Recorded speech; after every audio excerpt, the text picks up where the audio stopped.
Mari kita buka firman Tuhan saudaraku sekalian yang terambil dari Galatia pasal yang kelima ayat yang pertama. Mari saudaraku Anda perhatikan firman Tuhan, saya akan bacakan untuk Anda. Galatia 5 ayat yang pertama, supaya kita sungguh-sungguh merdeka, Kristus telah memerdekakan kita. Karena itu berdirilah teguh dan jangan mau lagi dikenakan kuk perhambaan. Amin. Saya percaya bahwa kita semua merindukan, menginginkan sebuah kehidupan yang tenang, yang damai, dan bebas dari berbagai persoalan dan masalah di dalam kehidupan ini. Tapi saudaraku sekalian, kenyataan memberitahukan pada kita bahwa selama kita hidup di dunia ini, ya pergumulan atau masalah akan selalu ada.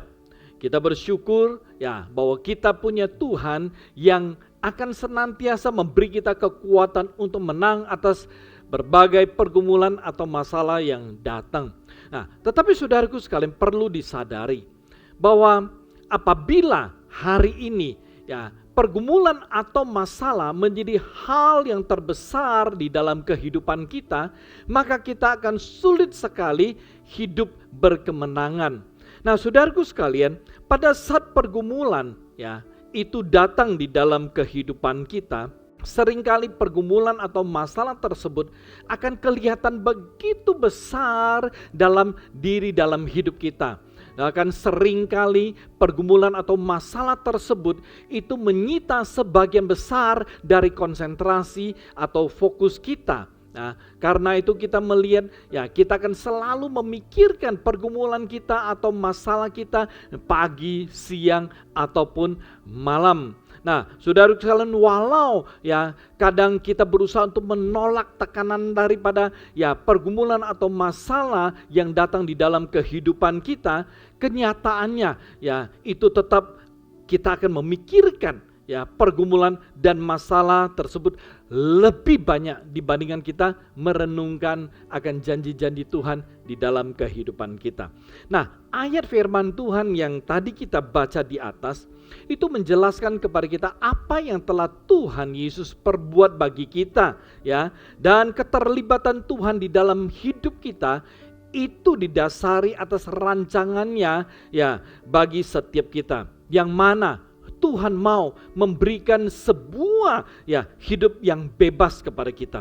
Sebuah kehidupan yang bebas dari dosa, yang bebas daripada ya kemarahan, bebas dari sakit penyakit, bebas dari kemiskinan, bebas dari kutuk dan lain sebagainya. Itu adalah sebuah hidup dan kehidupan yang Tuhan berikan kepada kita. Nah, saudaraku sekalian, saya percaya bagi Anda yang menyukai olahraga golf, ya Anda pasti kenal dengan seorang yang bernama Tiger Woods. Nah, saudaraku sekalian, Tiger Woods merupakan seorang atlet ya yang pertama mencapai penghasilan sebesar 1 miliar US dollar. Wow, 1 miliar US dollar. Coba bayangkan betapa besarnya kalau dalam bentuk rupiah. Nah, saudaraku sekalian, ya yang luar biasa adalah Tiger Woods itu memiliki ya dalam kehidupannya 3 prinsip yang sangat luar biasa ya. Prinsip pertama adalah dia selalu tersenyum ketika menghadapi rintangan atau masalah ya. Nah, prinsip kedua ya, Tiger Woods berkata bahwa kehendakku itu bisa memindahkan gunung. Prinsip yang ketiga yaitu dia akan melakukan segala sesuatu dengan sepenuh hati. Hari ini saya mengajak saudara untuk melihat prinsip yang pertama dari Tiger Woods. Woods berkata bahwa dia akan tersenyum ketika diperhadapkan dengan masalah, dengan rintangan, dengan pergumulan yang datang di dalam hidupnya. Nah, kalau melihat prinsip pertama dari Woods, ya seringkali ini adalah hal yang sangat kontradiktif atau berlawanan dengan kebanyakan orang, bahkan mungkin kita juga ya di dalamnya. Ya, apabila kita mengalami pergumulan atau masalah, ya kita akan sedih, Ya, kita akan kecewa, kita akan marah, kita mengeluh, kita bersungut-sungut, ya kita tidak bersemangat, kita menghindar, atau bahkan kita melarikan diri dari pergumulan atau masalah yang datang dalam kehidupan kita. Nah, saudaraku sekalian, perhatikan. Ketika kita melarikan diri, menghindar dari pergumulan atau masalah kita, maka pergumulan atau masalah kita tidak pernah akan selesai. Bahkan ya bisa dikatakan bahwa pergumulan atau masalah kita akan bertambah besar kalau tidak diselesaikan. Nah, saudaraku sekalian, perhatikan. Ya, kita kembali kepada Wood. Nah, ketika masalah datang, ya, Wood selalu tersenyum karena dia berkata, ya, dia selalu tersenyum karena dia melihat ada sebuah kesempatan yang akan membuat dirinya bertambah tangguh jika dia berhasil melewati rintangan atau masalah yang datang dalam kehidupannya. Nah, hal yang lain, seandainya kalaupun dia gagal, ya Wood berkata bahwa dia bisa belajar dari rintangan atau masalah yang datang dalam hidupnya.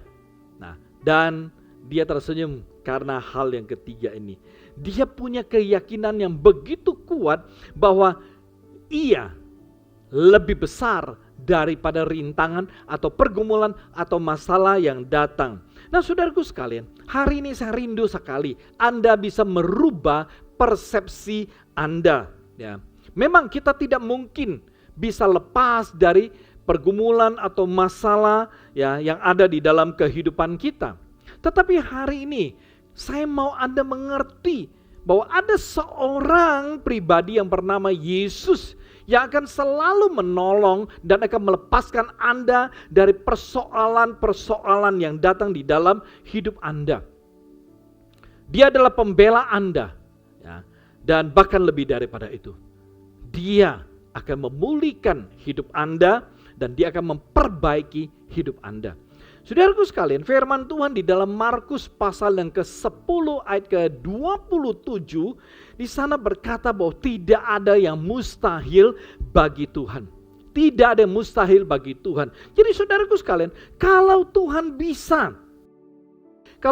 bisa membuat Sarah melahirkan di hari tuanya, kalau Tuhan bisa membelah Laut Merah untuk menyeberangkan bangsa Israel, kalau Tuhan bisa membuat kapak yang tenggelam itu terapung kembali, kalau Tuhan bisa ya membuat matahari berhenti beredar ketika Yosua memintanya, dan ketika Tuhan bisa menurunkan hujan saat Elia berdoa, dan ketika dia bisa membuat ya keledai yang Bileam tunggangi itu berbicara, bahkan ketika dia bisa membuat Petrus berjalan di atas air. Saudaraku sekalian, apa yang mustahil bagi Tuhan? Apa yang tidak bisa Tuhan perbuat bagimu? Apa yang tidak bisa Tuhan lakukan bagimu? Nah, saudaraku sekalian, oleh sebab itu saya mau katakan satu hal yang pasti, yaitu bahwa Tuhan dia bersedia bertindak bagi kita. Dia mau bertindak bagimu, dia mau melakukan sesuatu bagimu, dia mau memerdekakanmu pada hari ini.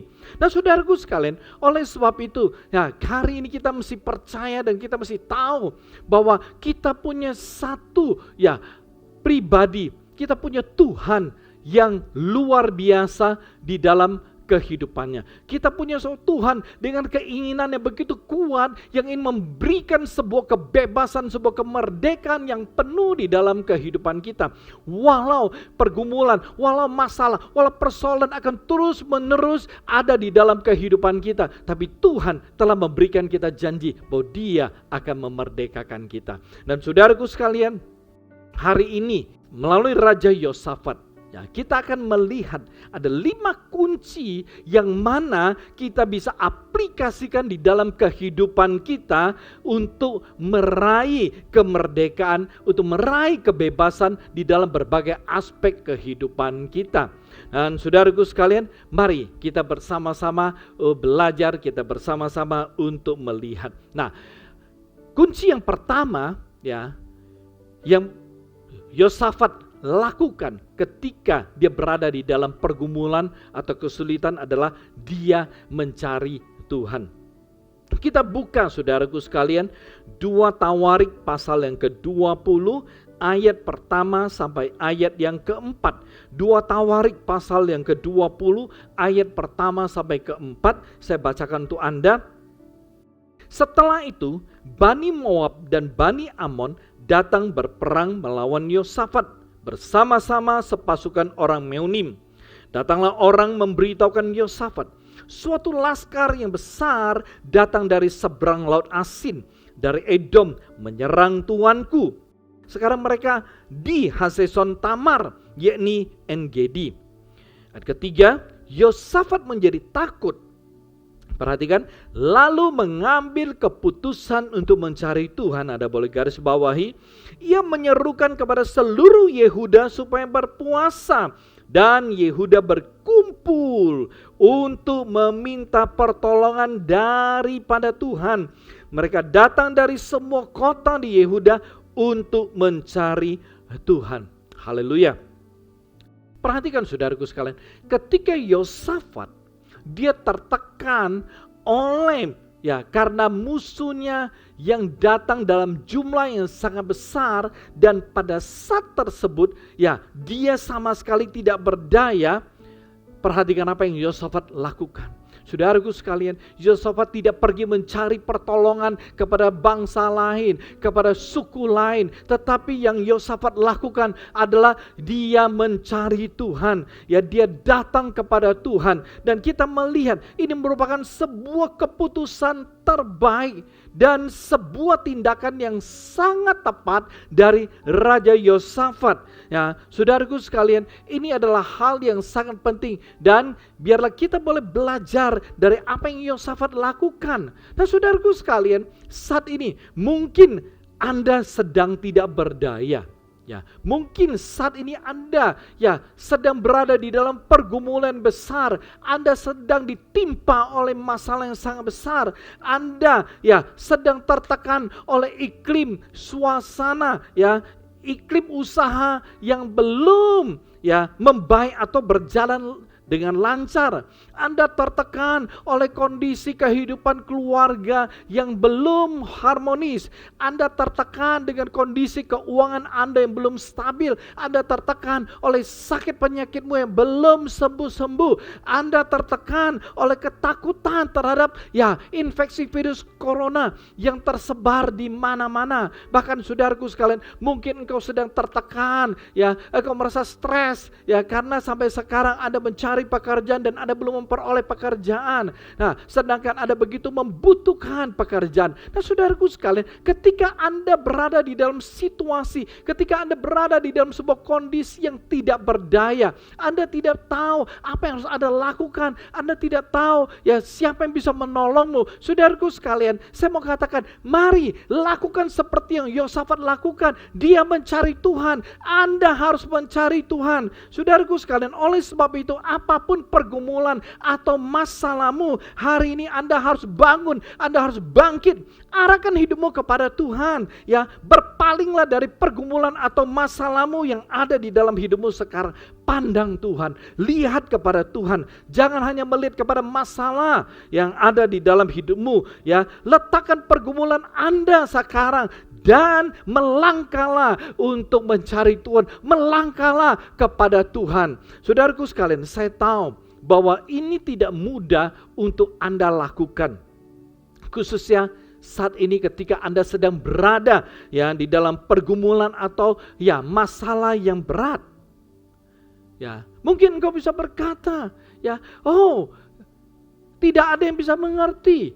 Saya benar-benar tidak punya kekuatan lagi karena saya benar-benar tertekan oleh pergumulan saya yang sebesar gunung. Saya benar-benar tidak berdaya karena masalah yang datang dalam kehidupan saya itu bukan masalah biasa-biasa, tapi masalah yang sangat amat berat. Saudaraku sekalian, saya mau katakan bahwa kalau Anda berada di dalam situasi seperti ini, saat inilah jalan satu-satunya bagi Anda, yaitu cari Tuhan. Datanglah kepada Tuhan. Datanglah kepada Tuhan. Dan saya percaya Anda akan memperoleh kemerdekaan atau kelepasan atas pergumulan atau masalahmu. Saudaraku sekalian, ini adalah tindakan awal Yosafat yang merupakan kunci kelepasan yang dia terima kemudian. Saudaraku sekalian, ada contoh yang jelas ya dari Yosafat untuk Anda dan saya. Apapun yang telah dia lakukan, tindakan dari Yosafat itu telah mengajar kita bahwa ini adalah kunci yang utama dan terutama di dalam kehidupan kita ketika kita sedang berada di dalam pergumulan atau masalah yang besar. Cari Tuhan. Jangan cari orang lain, cari Tuhan. Amin saudaraku. Yang kedua, ya, Yosafat mengakui keberadaan dan penyertaan Tuhan. 2 Tawarik pasal yang ke-20 ayat ke-5 sampai ke-7, firman Tuhan berkata seperti ini. Lalu Yosafat berdiri di tengah-tengah jemaah Yehuda dan Yerusalem di rumah Tuhan, di muka pelataran yang baru, dan berkata, "Ya Tuhan, Allah nenek moyang kami, bukankah Engkau Allah di dalam sorga? Bukankah Engkau memerintah atas segenap kerajaan bangsa? Kuasa dan keperkasan ada di dalam tangan-Mu, sehingga tidak ada orang yang dapat bertahan melawan Engkau. Bukankah Engkau Allah kami yang menghalau penduduk tanah ini dari depan umat-Mu Israel dan memberikannya kepada keturunan Abraham, sahabat-Mu itu, untuk selama-lamanya. Lalu mereka mendiami tanah itu dan mendirikan bagi-Mu tempat kudus untuk nama-Mu." Amin. Saudaraku sekalian, perhatikan firman Tuhan. Saat Yosafat datang kepada Tuhan, saat Yosafat ada di hadapan Tuhan, Yosafat mengakui ya semua yang telah Tuhan perbuat bagi bangsa Israel. Yosafat mengakui semua yang telah Allah lakukan bagi nenek moyang mereka. Dan saat itu ketika Yosafat mengungkapkan semua yang dia ingat akan perbuatan-perbuatan Allah yang luar biasa, itu menandakan Yosafat percaya bahwa Tuhan akan melakukan hal yang sama bagi dia. Ya. Yosafat tahu bahwa Tuhan akan menolong dia, Tuhan akan melepaskan dia. Nah, ini menarik sekali ya. Saudaraku sekalian, perhatikan, mengaku dan mengingat keberadaan Tuhan serta penyertaannya di dalam kehidupan kita, itu merupakan sebuah kunci di mana kita bisa menerima akan kemerdekaan atau kelepasan daripada Tuhan. Ya. Pada saat kita ya ada masalah, saudaraku sekalian, saya rindu sekali. Coba saudara ingat kembali apa yang Tuhan dulu pernah perbuat bagi saudara. Coba saudara ingat ya di mana mungkin dulu Tuhan pernah memulihkan ya usahamu yang hampir bangkrut ya, atau di mana Tuhan pernah memulihkan akan kehidupan pernikahanmu yang sudah hampir mau bercerai. Atau Anda boleh mengingat di mana Tuhan pernah menyembuhkan sakit penyakitmu, di mana dokter berkata ini sudah tunggu waktu atau ya tidak ada lagi cara atau obat yang bisa menyembuhkan, tapi Tuhan menyembuhkanmu. Ingat saudaraku sekalian ya, bagaimana Tuhan memberkatimu. Ingat bagaimana Tuhan mengangkat engkau yang menjadi kepala dan bukan ekor. Ingat saudaraku, semua yang telah Tuhan lakukan, semua telah Tuhan perbuat di dalam kehidupanmu. Ya, itu penting sekali. Kenapa penting kita mengingat akan ya semua yang telah Allah lakukan? Ya, kenapa penting bagi kita mengingat akan penyertaan Allah ya bagi kita? Saudaraku sekalian, ketika kita mengingat akan kuasa Tuhan yang ada, yang pernah dinyatakan di dalam kehidupan kita, maka itu akan mendongkrak iman kita. Ya, itu akan mendongkrak iman kita. Dan saudaraku sekalian, kita semua tahu bahwa iman itu merupakan ya dasar ya kekuatan kita untuk bertahan, bahkan mengalami kelepasan ya dari pergumulan dan masalah kita. Ya, kita tahu bahwa iman ya yang ada di dalam kehidupan kita itu akan membawa kita untuk ya melewati berbagai rintangan, halangan yang ada di dalam kehidupan kita. Iman yang ada di dalam hidup kita akan membuat kita berdiri dengan tegak di hadapan Tuhan. Ya, iman akan membuat kita berdiri sekokoh batu karang yang tak tergoyahkan oleh apapun. Saudaraku sekalian, oleh sebab itu, ya, Allah tidak pernah akan berhenti berkarya di dalam kehidupan kita. Allah tidak pernah akan melepaskan kita. Oleh sebab itu kita harus tahu ya bahwa dari dulu ya ketika Allah mulai bertindak bagi kita. Oh, dari dulu ketika Allah mulai berkarya di dalam kehidupan kita, saya mau katakan hari ini ya karya Allah juga tidak pernah akan berhenti, tapi karya Allah akan terus di dalam kehidupan kita. Oh, ketika Allah pernah menyembuhkanmu, memulihkanmu, menolongmu, maka hari ini hal yang sama tetap Allah akan lakukan bagimu. Dia tetap akan memulihkanmu, dia tetap sanggup untuk menyembuhkanmu, dia tetap sanggup melepaskan engkau dari berbagai beban, persoalan hidup, berbagai pergumulan, berbagai tekanan dari masalah yang menurut engkau adalah yang paling besar. Allah tetap sanggup melepaskanmu. Oleh sebab itu saudaraku sekalian, ya selalu akui akan keberadaan Allah di dalam kehidupanmu. Selalu ingat, hari ini engkau ada itu karena Allah, bukan karena kekuatanmu. Ya, hari ini engkau ada sebagaimana engkau ada, diberkati dengan luar biasa, bisa hidup di dalam ya kebahagiaan itu karena ada karya Allah. Karena itu ingat selalu. Amin saudaraku ya. Nah, hal ketiga yang Yosafat lakukan ya yang merupakan kunci dia bisa dilepaskan dari ya pergumulan dari masalahnya adalah Yosafat berserah penuh kepada Tuhan. 2 Tawarik pasal yang ke-20 ayat ke-12 berkata seperti ini. Ya Allah kami, tidakkah engkau akan menghukum mereka? Karena kami tidak mempunyai kekuatan untuk menghadapi laskar yang besar ini yang datang menyerang kami. Kami tidak tahu apa yang harus kami lakukan, tetapi mata kami tertuju kepadamu. Amin. Hal ketiga ya, ini kunci yang luar biasa juga saudaraku. Di sini memberitahu kepada kita, Yosafat dia merendahkan diri di hadapan Tuhan. Karena dia tahu bahwa Tuhan satu-satunya yang bisa menolong dan melepaskan mereka. Oleh sebab itu, kita lihat Yosafat menyerahkan seluruh bangsa Israel dan kerajaannya itu ke dalam tangan Tuhan. Ya, saudaraku sekalian, di sini memberitahu kepada kita, firman Tuhan memberitahu kepada kita bahwa Yosafat itu mengandalkan Tuhan sepenuhnya. Dia tidak mengandalkan pengalamannya, pengetahuannya, dan hikmatnya. Saudaraku sekalian, saudara perlu tahu, Yosafat ya di dalam sejarah dia adalah seorang ahli strategi perang. Ya, Yosafat adalah seorang ahli strategi perang dan pada saat itu dia merupakan ya raja yang sangat kaya.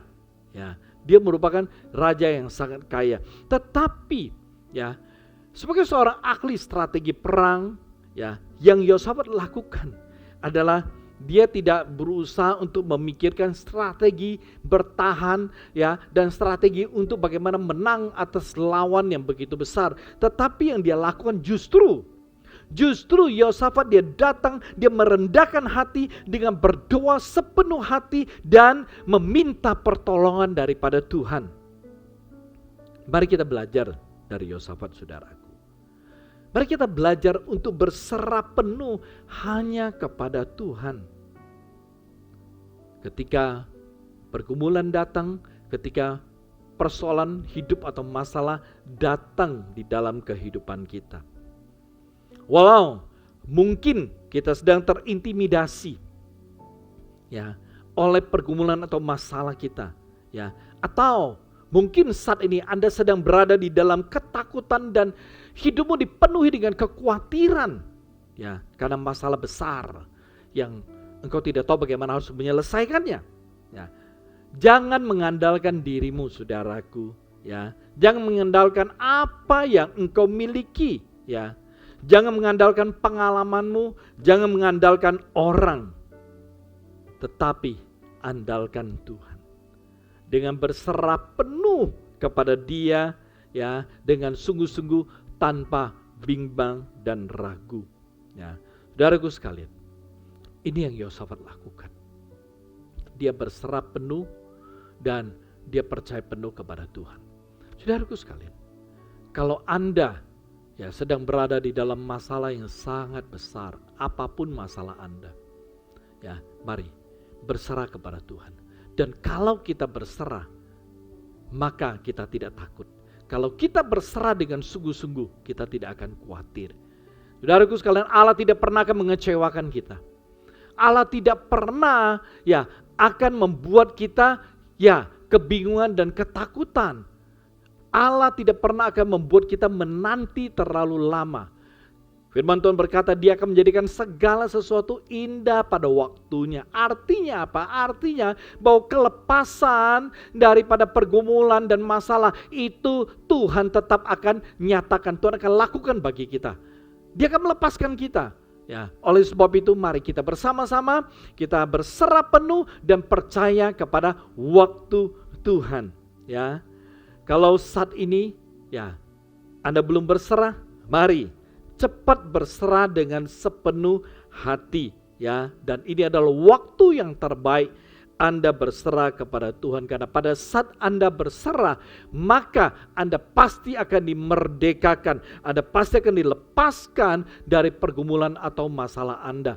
Saudaraku sekalian, ketika Anda sungguh-sungguh ya berserah kepada Tuhan, saya percaya damai daripada Tuhan akan memenuhi hidupmu. Ya, ketenangan daripada Tuhan akan turun atas kehidupanmu.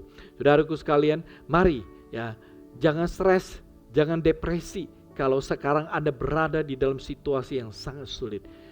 Berserah kepada Tuhan sebagaimana Raja Yosafat berserah, karena ketika dia berserah, ketika dia mengangkat tangan, Tuhan turun tangan. Ketika dia lepas tangan, Tuhan turun tangan. Amin, saudaraku. Mari, kalau saat ini kita tahu, kita sadar bahwa kita tidak mampu, kita tidak berdaya, mari ya lepaskan.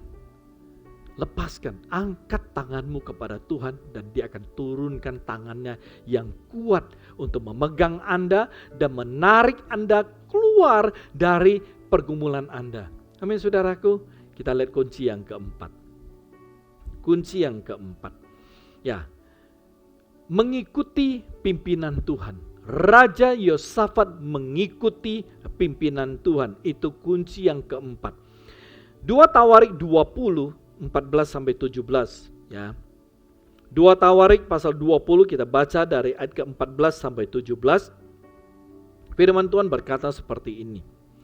Lalu Yahasiel bin Zakaria bin Benaya bin Matanya, seorang Lewi dari Bani Asaf, dihinggapi roh Tuhan di tengah-tengah jemaah dan berseru, "Camkanlah, hai seluruh Yehuda dan penduduk Yerusalem dan tuanku Raja Yosafat. Beginilah firman Tuhan. Janganlah kamu takut dan terkejut karena laskar yang besar ini. Sebab bukan kamu yang akan berperang, melainkan Allah. Besok haruslah kamu turun menyerang mereka. Mereka akan mendaki pendakian Sis, dan kamu akan mendapati mereka di ujung lembah, di muka padang gurun Yeruel." Ayat 17.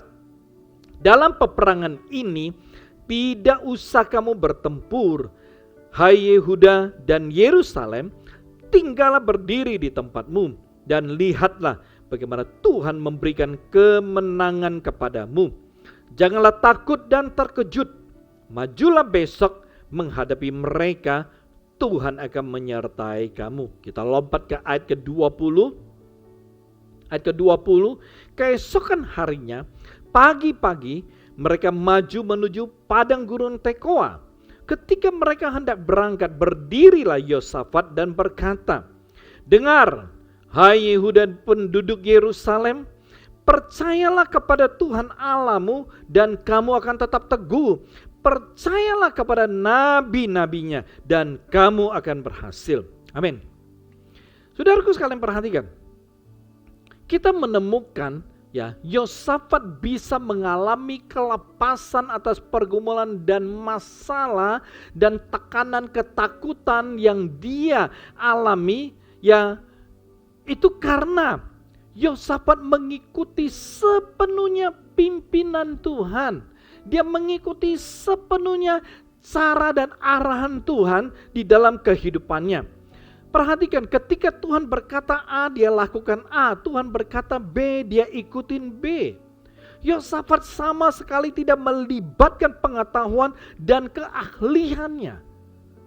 Tetapi sebaliknya, dia taat sepenuhnya kepada pimpinan Tuhan. Dia taat sepenuhnya kepada apa kata Tuhan.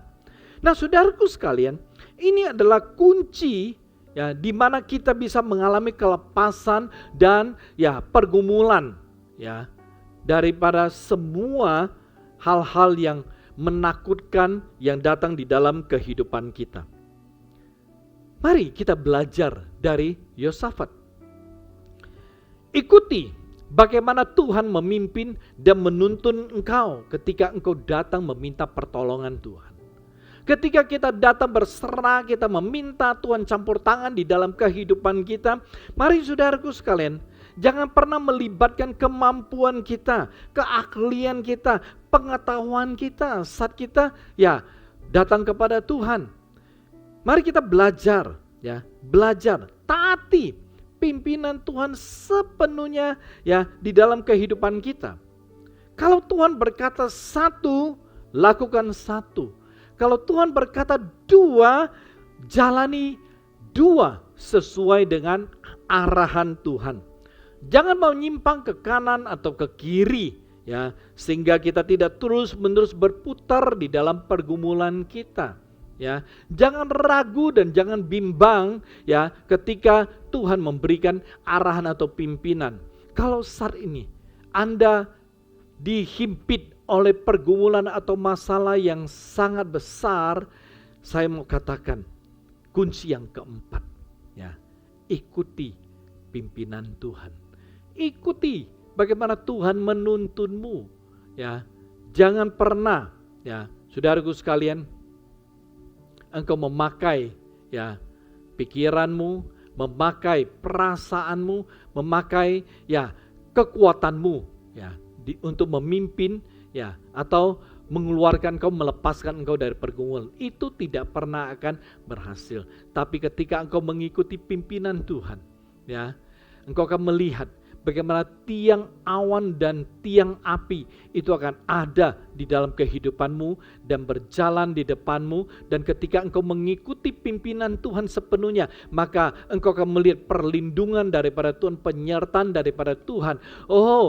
Tudung daripada Tuhan akan selalu ada di dalam kehidupanmu. Tudung kemenangan, tudung kelepasan itu akan ada di dalam kehidupanmu. Dan akan membawa engkau keluar terlepas sepenuhnya dari pergumulanmu. Engkau akan melihat bagaimana situasimu, kondisimu berubah. Di saat engkau merasa tidak berdaya.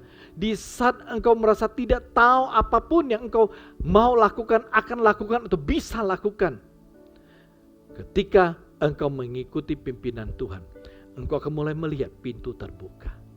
Engkau akan mulai melihat bagaimana laut merah, pergumulan dan masalahmu akan terbuka di hadapanmu. Engkau akan melihat sebuah jalan lurus menuju kelepasan yang ada di hadapanmu. Dan itu yang Tuhan lakukan bagimu. Oleh sebab itu saudaraku sekalian, kunci keempat, ikuti pimpinan Tuhan sepenuhnya. Yang kelima, kunci yang kelima, saudaraku sekalian, kalau engkau ingin memperoleh kelepasan, mari, ini yang juga dilakukan oleh Raja Yosafat. 2 Tawarik 20. 2 Tawarik 20 ayat ke-21 sampai ayat ke-22. 2 Tawarik pasal ke-20 ayat 21 sampai 22, firman Tuhan berbunyi seperti ini. Setelah ia berunding dengan rakyat, ia mengangkat orang-orang yang akan menyanyi nyanyian untuk Tuhan dan memuji Tuhan dalam pakaian kudus yang semarak pada waktu mereka keluar di muka orang-orang bersenjata sambil berkata, nyanyikanlah nyanyian syukur bagi Tuhan, bahwasanya untuk selama-lamanya kasih setianya. Ketika mereka mulai bersorak-sorai dan menyanyikan nyanyian pujian, dibuat Tuhanlah penghadangan terhadap Bani Amon dan Moab dan orang-orang dari pegunung Seir yang hendak menyerang Yehuda sehingga mereka terpukul kalah. Haleluya. Saudaraku sekalian, salah satu tindakan kunci yang sangat penting dari Yosafat adalah dia mempersiapkan tim pemuji. Dia mempersiapkan sebuah tim yang menaikkan puji-pujian kepada Tuhan. Ya, ini hal yang sangat luar biasa. Yosafat menempatkan pemuji-pemuji itu di depan. Ya, dan ketika para pemuji tersebut menaikkan puji-pujiannya, ketika mereka mulai bersorak seperti kata firman Tuhan, Tuhan mulai bergerak. Ketika dia mulai memuji, ketika mereka mulai memuji, Tuhan mulai bergerak. Saudaraku sekalian, oleh sebab itu ini salah satu kunci di mana ya Tuhan memberikan mereka kemenangan. Saudaraku sekalian, adalah hal yang sangat wajar ketika setiap kita berada di dalam pergumulan atau kita punya masalah yang sangat besar, kita sering kali sulit sekali ya untuk memuji Tuhan, sulit sekali untuk bernyanyi, ya meninggikan nama Tuhan. Ya kita berkata boro-boro menyanyi, ya berdoa aja bingung karena tertekan oleh pergumulan dan masalah. Tapi saudaraku sekalian, perhatikan apa yang Yosafat lakukan. Ini ada sebuah pembelajaran penting untuk Anda dan saya. Ketika kita berada di dalam masalah atau pergumulan, seperti yang saya katakan di atas, kita tidak mungkin lepas dari masalah atau lepas dari pergumulan hidup selama kita hidup di dalam dunia ini. Ada satu tempat di mana tidak pernah ada pergumulan, di mana tidak pernah ada masalah. Kalau Anda mau ke sana, mungkin itu keputusan Anda. Ada satu tempat, kalau Anda memang ingin tahu, itu adalah kuburan. Di kuburan, orang-orang berada di kuburan itu tidak pernah punya pergumulan atau masalah lagi. Tapi saudaraku sekalian, kita bersyukur kepada Tuhan. Kalau hari ini kita hidup dan dalam kehidupan kita ada pergumulan, ada masalah, tapi Tuhan telah memberikan kita jalan bagaimana kita bisa lepas, bagaimana kita bisa tidak terus-menerus hidup di bawah tekanan atau perhambaan daripada masalah atau pergumulan kita. Tuhan telah menyediakan jalan bagi kita untuk terlepas dari semuanya itu. Saudaraku sekalian, Yosafat ketika dia mulai bergerak, dia mulai dengan puji-pujian. Dia mulai dengan puji-pujian. Ini luar biasa. Saudaraku sekalian, oleh sebab itu berusahalah. Lakukan apapun yang dapat membuat Anda memuji Tuhan ketika Anda ditimpa oleh masalah yang besar. Jangan sampai masalah atau pergumulan yang besar membuat engkau tidak bisa memuji Tuhan, membuat engkau tidak berdaya, membuat engkau tergeletak, sehingga engkau tidak bisa memuji Tuhan. Jangan biarkan pergumulan atau masalah besar itu membungkam mulutmu, sehingga engkau tidak bisa memuji Tuhan.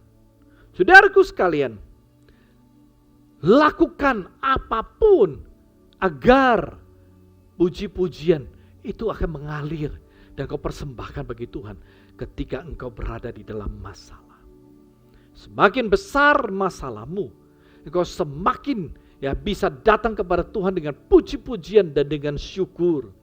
Saudaraku sekalian, saat engkau memuji Tuhan, maka Allah akan datang dalam kehidupanmu. Firman Tuhan berkata bahwa Allah bertata di atas pujian umatnya. Itu ketika umatnya mulai memuji Tuhan, maka Tuhan akan datang di dalam kehidupan mereka. Pada saat kau memuji Tuhan, kau mulai memuji Tuhan, maka hadirat Tuhan akan turun. Dan ketika hadirat Tuhan itu hadir di dalam hidupmu, maka kuasanya hadir, maka kemuliaannya hadir. Dan engkau akan melihat kelepasan pertolongan yang luar biasa yang Tuhan kerjakan di dalam kehidupanmu. Yang kau lihat adalah sebuah pertolongan yang nyata. Saudaraku sekalian, pada saat kau mulai memuji dan menyembah Tuhan, Bukan air mata yang akan ada di dalam kehidupanmu, tetapi sebuah sorak-sorai kemenangan akan muncul, akan hadir di dalam kehidupanmu. Karena itu saudaraku sekalian, ya jangan oleh karena engkau sedang dalam pergumulan dan masalah yang besar, lalu engkau beralasan, aku sedang stres, aku sedang depresi, aku sedang kebingungan, aku sedang ketakutan. Ya, jangan suruh aku memuji Tuhan. Saudaraku sekalian, itu adalah sebuah sikap yang sangat salah di hadapan Tuhan maupun di hadapan manusia. Sebagai umat pemenang, sebagai orang yang punya Tuhan yang luar biasa. Saudaraku sekalian, mari, ini kunci di mana kau bisa melihat kemerdekaan yang sesungguhnya ya turun dalam kehidupanmu. Puji Tuhan, pujilah Dia. Oh, naikkan puji-pujianmu setiap saat, setiap waktu, di mana saja Anda berada. Khususnya ketika engkau sedang berada di dalam pergumulan yang besar. Saudaraku sekalian, saya akhiri dengan sebuah statement yang indah sekali dari satu orang yang bernama Oliver Wendell Holmes. Oliver berkata seperti ini, apa yang terjadi dalam hidup ini dan apa yang akan terjadi pada masa yang akan datang adalah masalah yang kecil jika dibandingkan dengan apa yang ada di dalam diri kita. Amin. Pergumulan atau masalah Anda bukanlah hal yang terbesar di dalam hidup Anda. Yesuslah yang harus menjadi yang terbesar di dalam hidup Anda.